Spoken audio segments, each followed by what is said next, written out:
prepare for our spring black bear hunt. We drove 400 miles to Bozeman, Montana, at night, through the Rocky Mountains, to visit Tactic, a firearms training center offering classes on everything from room clearing to grizzly bear defense. We hit the books on bear theory, then put 2 methods of game deterrent to the test with charging targets, and also got shot with simunition rounds to learn how to not be this guy's lunch.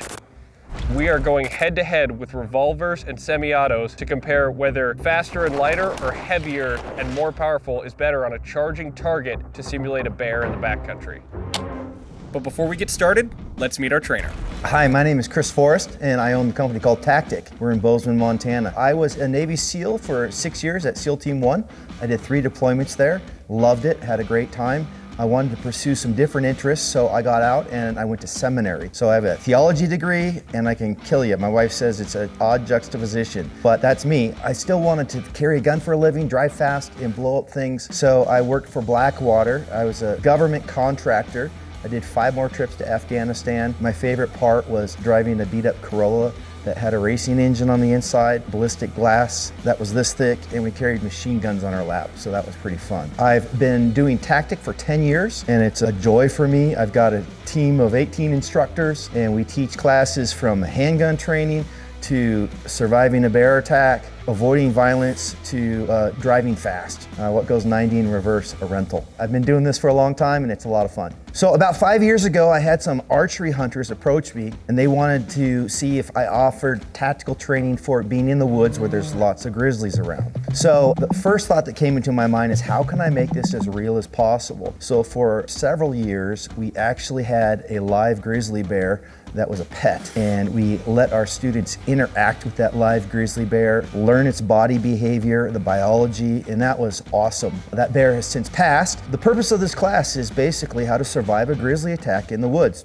I came up with this course of instruction. The first day is learning biology and behavior and bear awareness. We learn the difference between a grizzly bear and a black bear and how they respond differently to humans, deterrents, and we try them out. Now the next day is using a firearm against a grizzly bear. If your life is in danger, save your life. We specialize in a 6-hour course which teaches you how to safely drawing within a couple seconds, deploying your gun, and then hitting on target. I love this Kenai, works really well and it's speedy for the draw. I just discovered it on my own when I was looking for a good holster for my Glock 20, and I since recommend it to all our students. Today, we're gonna actually test their products under stress, some time drawing, and see how we do today. Also joining us is Caleb Stillians with Outfitter Services, an Alaskan brown bear guide who's hunted some of the most dangerous game around the globe, and founder of the best platform to book your dream outdoor adventure.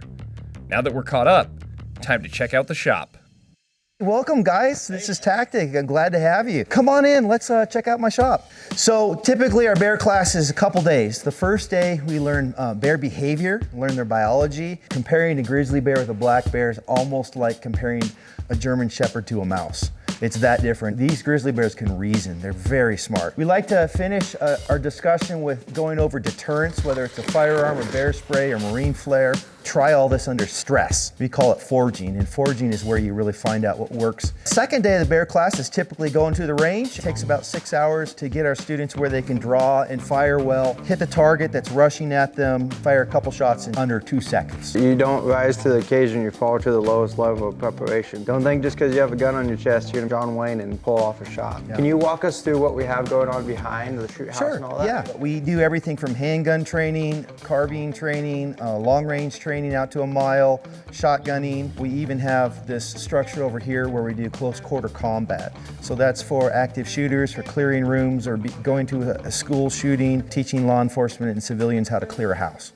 I can't imagine this is a live fire. Do you train with pellets? Do you train with paintball? Or we actually train, in fact, you can kind of see some of the marking cartridges right here. This is a simunition round, and so what it is a plastic bullet filled with paint, so you're actually shooting it out of a real gun. Again, that goes back to our foraging principle. You have to do it under stress to see how you'll perform. The instructors are the role players, they're the bad guys. It's like a maze in there, and we can change the maze for every run. So I come in here as a dirty civilian off the street, and all of you probably ex-military LEO trained guys are just getting to whack us in the head with simulation paintball rounds. We take it easy on you guys. we give you the tools. You don't get at least a little joy out of it sometimes? Oh, I get a lot of joy. In fact, don't you guys think it would be appropriate if you guys took a sim round before we got started? If we can shoot back. This is for science. It is for science. I wouldn't do this if it wasn't for the science. All right, ready to try it? Yeah, let's do it. All right. That's it.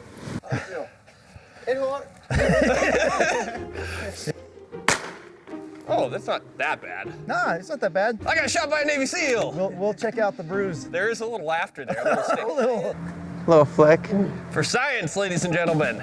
So these are photos of some of the courses that we teach or people that have trained with us. This is photos near about of our first grizzly class, Surviving the Grizz. That is nuts and to see. Our students are like 15 feet from a live grizzly bear. We get folks from all over the nation that'll come to this. Well, that's so cool, Chris. I mean, you guys have a really cool operation. Yeah, we've been doing this for about 10 years, and now we're training about 2,500 people a year. Oh, wow. Now what are you subjecting us to? Well, we got to learn about some deterrents. We'll try bear spray. You're And deterring me.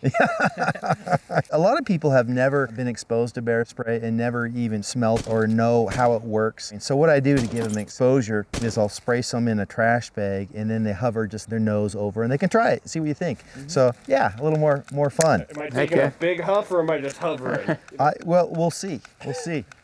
Okay. Let me figure it out on my own. Okay. So don't touch your cheek to the bag. Okay. And then I'm going to open it, and then we'll just take a little whiff and get an exposure to bear spray. I'm pretty stuffed up, actually. Just give a big, just breathe in and. Oh, I feel that in the throat now. Yeah. It's not It's not horrible, but No. you need to kind of. I mean, I'm sure it would be worse if it was blown right in my face, but Yeah, I can. yeah, I'll try to get in there, but not touch my face. Kind of like think of like it almost has a chemical smell to a point. Kind of. Well, there we go. Yeah. So how would you describe that? I mean, it like you said, it affects the mucous membrane. I think we're getting the wind taking a little bit, but It's just non-lethal. yeah. It just is crummy for a while. We have some inert cans, which what we'll do is we'll just see how far they go and how long it lasts before we even add the stress. And Yeah. it's kind of interesting to learn. So this is a full can of inert spray. You activate it by pulling off the top and pressing straight down. What I want you guys to do, Caleb, I'll give it to you. I'm gonna back up and pretend to be the bear, and you tell me how far you think this is gonna go. We'll just observe how long it lasts. Okay. Okay, so I'll back up. Supposed to be inert, says the guy upwind. All right, so we're at what, about 15 yards? So Something like that. you tell me when to stop. I would say right there is where Okay. I would start shooting it. Think it's gonna hit me now? Yeah, I think it would come All right. close. I think you'll Let's touch you, pull off the maybe. cap and just let her rip. Go for it. Okay. I just now feel a little. Just now feel a little. So that's 1, 2, 3, 4, 5. 6 steps away is about how far it goes. And In a light breeze. in a light breeze, and you guys also got a little contaminated by doing it. What do you think about the duration? It sucked. I've seen It's longer. almost like me in bed. It's like, shit, it's gone. It's like, what happened? How this would work is you'd want to get obviously on the level of the bear, and you're making a high pressure area which pushes the molecules further and further out. So I didn't get hit until about second 4.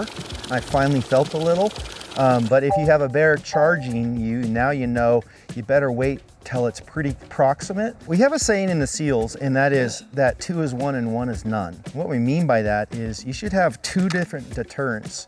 Maybe it's this in a marine flare, maybe it's this in a firearm, or maybe it's a firearm and something else. This may not reach them, or the wind may be in your face, so you better have an option. Well, in this situation, if I sprayed where that bear was and for whatever reason he stopped with the wind, I just nuked myself.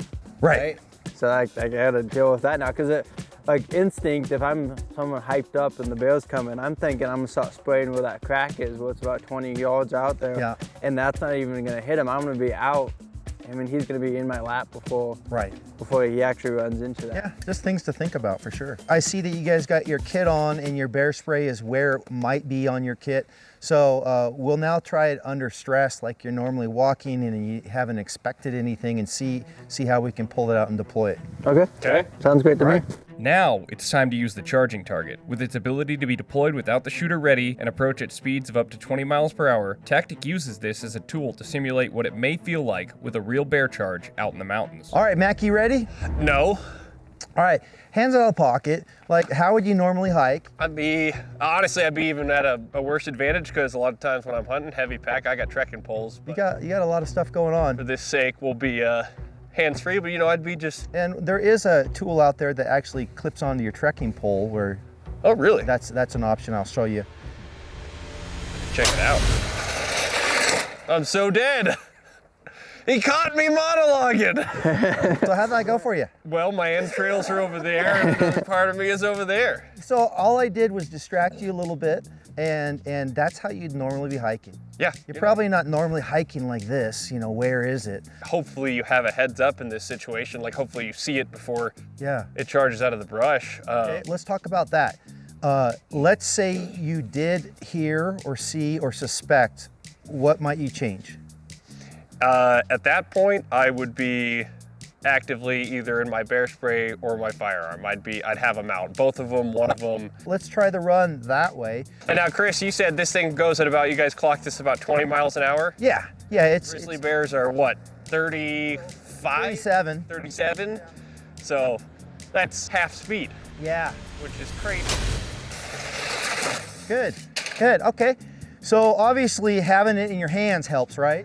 What's something that he could have done differently that would have been even better then? Well, you mentioned having your handgun out and your bear spray out, so you could potentially do both. You could actually have your handgun out, your bear spray out, and you can get acquire your normal handgun grip, and now you've got options. Yeah. Whether you shoot, whether you spray. I like that idea. Another thing you might consider is you took a step back, but you stayed right in line. Didn't change the angles. Right? Changing angles is great, so maybe just step to the side as you're spraying. Let you try it, Caleb. Okay. Caleb, what's your last name? Stillians. How do you spell it? Still. So we got the safety off. Even if we know it's coming, it takes some practice. Yeah, no, totally. What have you learned thus far, Caleb? Yeah, so you got to train with your tools, right? Yeah. So this is the first time I've used bear spray. I couldn't get the safety off and get spraying because I didn't know what grip to have. You need to figure out what's the highest percentage of how you grab this and get rid of that safety and get spraying as fast as possible. Because if you just, hey, I'm gonna rise to the case and when the spare pops up, I'm gonna rip that safety off and John Wick it, it's probably not gonna work for you. Yeah. Hopefully you've heard and your awareness has been up, so you can pull out your firearm, can pull out your bear spray and be ready. A lot of people don't think about that. They'll just kind of wait till the attack happens and then they'll try to start from when the charge occurs. It's much better to have them already out in front of you. It's one less step. Why would you want an extra step? Yeah. If seconds are what we're fighting here. Besides bear spray, there's another non-lethal method as a deterrent, and this is called a marine flare. You just pop off the top, a propellant will shoot off, and now you have a marine flare that you hold in your hands. All right, going for the road flare, the marine flare. Good. So imagine that target is your bear. How would you use it? Yeah, exactly. I would keep it steady and just right in the snout. That one's definitely going for longer than the bear spray, that's for sure. It is waterproof, so if you threw it in that puddle, it'd keep burning. Really? You could be underwater and still use it. Does this burn all the way down to the handle, essentially? So you probably get a good maybe a couple minutes out of this. Yeah. About a minute and a half. Usually about a minute 10. You want to throw it in the puddle? Yeah, sure. Some of the guides in the Kenai will use this because it's so windy that there's no hope with bear spray, because we had just a slight wind and it already was problematic. You have a primary and a secondary, so if something fails, you're not SOL. And then you can kind of guess on the bear's attitude too, right? If it's like a curious bear and it just won't leave you alone, that flare might be a good option. If it's one that's like pissy, stomping the ground, maybe you focus on your firearm. With Chris's non-lethal course now finished, it's time to move on to the lethal portion and what works best against our furry friends. So the parameters of the test are pretty straightforward. We're going to switch between vinyl links and kenais, revolvers and semi-autos, while this bear charges and closes the gap in about 2 seconds. Obviously, this is a perfect world scenario. We know this target is coming at some point and we're ready to draw, but what it does is give you a good barometer for training your skills and being effective on target in a short amount of time under a stress situation. Stress makes you stupid, right? So you get to see if your fundamentals that have been forged hold up to stress, and you can get some rounds on target. Between these two handguns, the problem that you sometimes run into with these higher caliber pistols is the recoil, and have you put in the time to actually be able to shoot that well. Because if you missed your full shot, guess what? That barrel is eating your lunch. If you have the semi-automatic, it has less recoil, you have more shots, you might have a better chance of hitting something and not becoming dental. We don't want that. So let's hop right into it. Up first in the test, we're gonna let our instructor go and show us how it's done. Chris is gonna take this. Okay, our first test, we're gonna do a semi-automatic. I'm shooting a 10 mm. I've got range ammo, 180 grain, I believe. Make sure I'm ready to go. And then I don't wanna know when it starts charging. Right through the teeth. I like those shots. Hit top of the head and the teeth, oh no, both in the mouth. Good job. So this, I would rather shoot just under the chin, so I'm really happy with these two. I got one right in the mouth and one under the chin. So that's all going in the vitals right there. Good enough, dead bear. We've got the Glock 10mm G20 and the Kenai chest holster. We're gonna be shooting this barrel and see how many rounds we can get on target.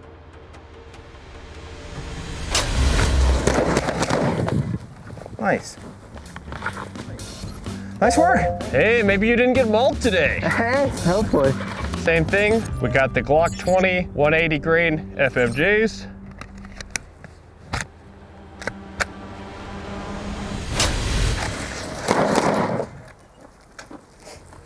Okay.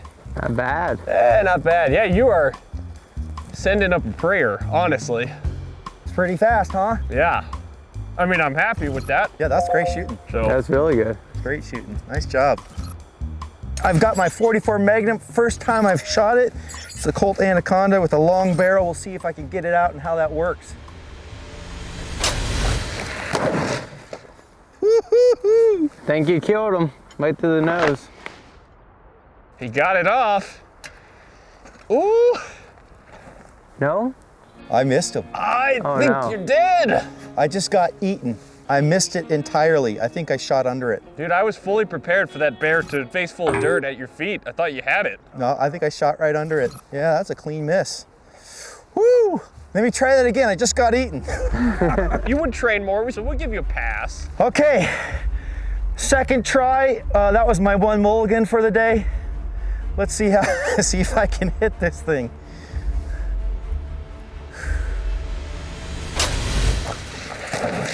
I got him that time. I saw that one. A little bigger hole. Yeah. All right, that's good. Right below the chin is where I'd want to hit. Not anywhere on the skull where it would deflect. These things, because they fight each other, the skull is really armored. So if you can get into the chest cavity, I'll take that any day. And what's interesting is like when you take the meat off this head, all of this is meat. Yeah. So if you hit here and here, you just hit meat. You didn't hit the brain at all. Like when you pull that off. Yeah. Okay, we got the Colt 44 Anaconda. We're gonna try to hit this barrel. One thing about these guns, it's got a super long barrel, so you gotta draw it really far before you can orient that gun downrange. So we'll see how I do.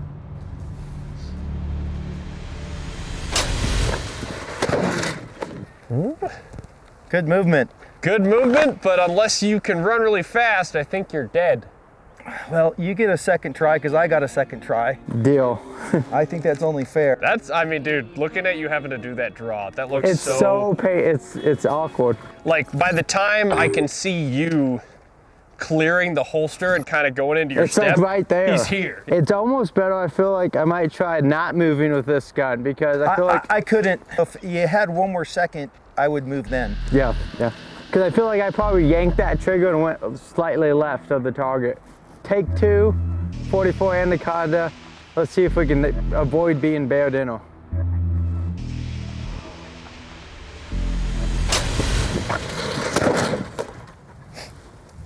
You got him that time. It was point blank. Oh boy, Falling at your feet. dumped him last second. That's a lot to draw, isn't It it? is, and I forgot to grab it, so it pulled up with me, so I was like, ugh. You're actively making a brown stain in your pants while this is happening in real life. Like, Like, shit. so there's so much going on, and this is just a test. Okay, I am up next with the absolutely ridiculous 44 mag Colt Anaconda. I'm gonna see if I can not get eaten.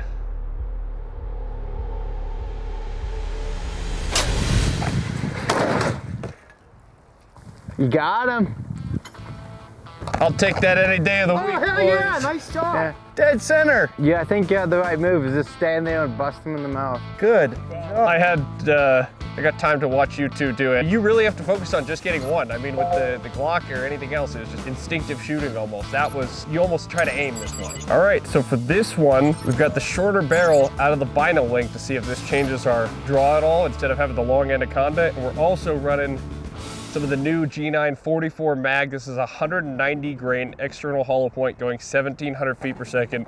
It's solid copper, hard copper for that penetrating power. So we're gonna see if maybe between the short barrel and the lighter load, we can maybe get 2 shots on target, because all of us just hit 1 for the Anaconda.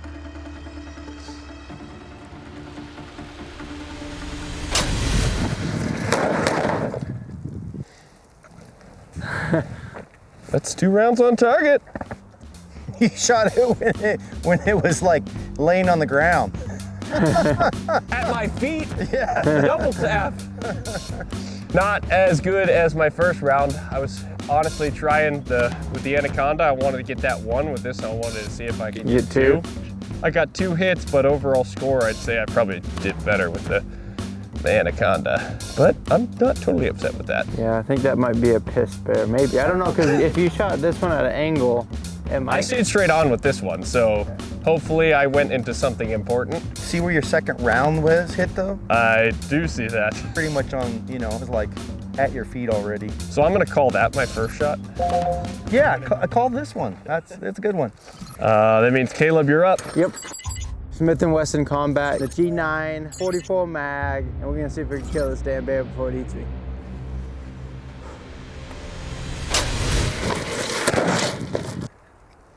Excellent. Good job getting offline too.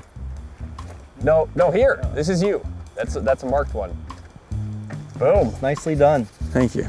That's a great shot. Right where you'd want it. Yeah. Honestly. That's exactly where I'd want it. Good job. Going all the way down to the central nervous system, and that's the shut-off shot there. Turning the lights off. I think you almost gotta just like get one on the table. I'm back with another 44 Magnum. It's a little bit shorter barrel. Let's see if I do any better. Let's go. I think that second one went right in his mouth. Oh, hot dang! Hoo-wee. Chris with the Bang, split. bang. Well, that'll work. He's dead. It's easier with the little shorter barrel, that's for sure. Yeah, it even is. with a kind of goofier draw, still got 2 off. It's a lot to clear that Anaconda. For this last test, we have the venerable G9 Woodsman, a 145 grain 10 millimeter in the Springfield here. And this is one thing we also we're gonna touch on. One of the benefits of semi-autos over revolvers is I can easily mount a red dot. So this is gonna improve my sight picture hopefully and see if it allows more rounds on target.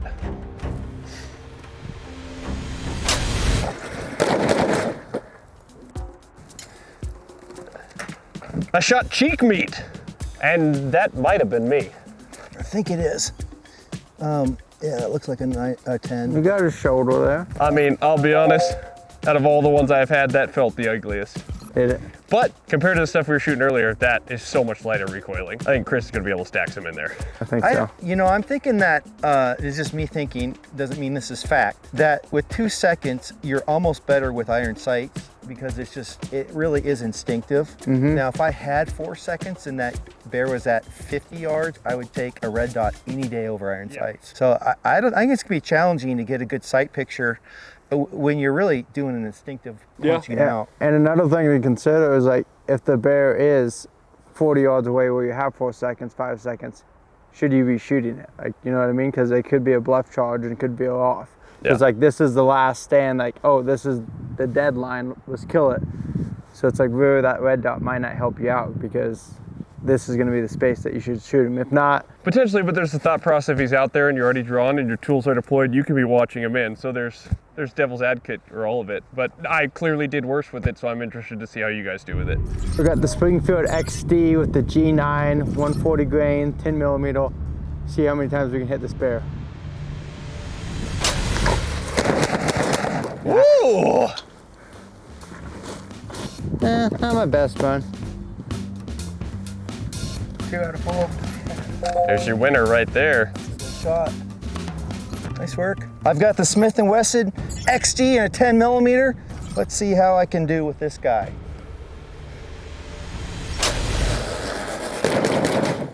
Dang. Nice.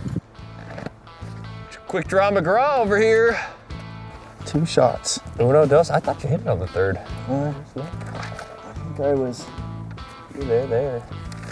I think it was falling on that third one. 2.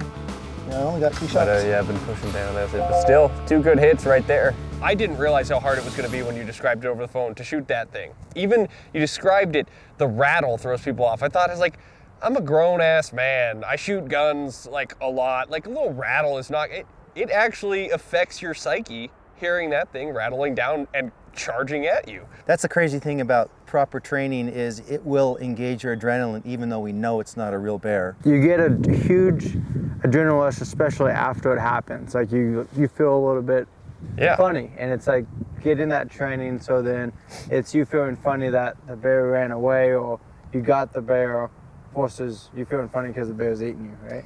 Yeah. I mean, when we did this test, we're about to go on a backcountry bear hunt in grizzly country. I honestly feel so much more prepared going to where we're going now. I think our test was a little restrictive because it's under 2 seconds, right? Yeah. If you had chance to hear the bear, you could get it out, you could be pointed in the right direction. I think you could get several shots off. Yeah. This is just a bear is right next to you in the bushes, you've got 2 seconds. Especially if you could get that gun cocked ahead of time. That revolver cocked, it's gonna save you a lot of time on making that initial shot and the follow-up shot going forward. I think so. Everyone's gotta go out and find competent people like Chris here to train with, because I've shot a lot and I picked up a few new pointers today from Chris that I didn't know. So get out there, find the competent people that can really show insight. Time doing something is not how you get better.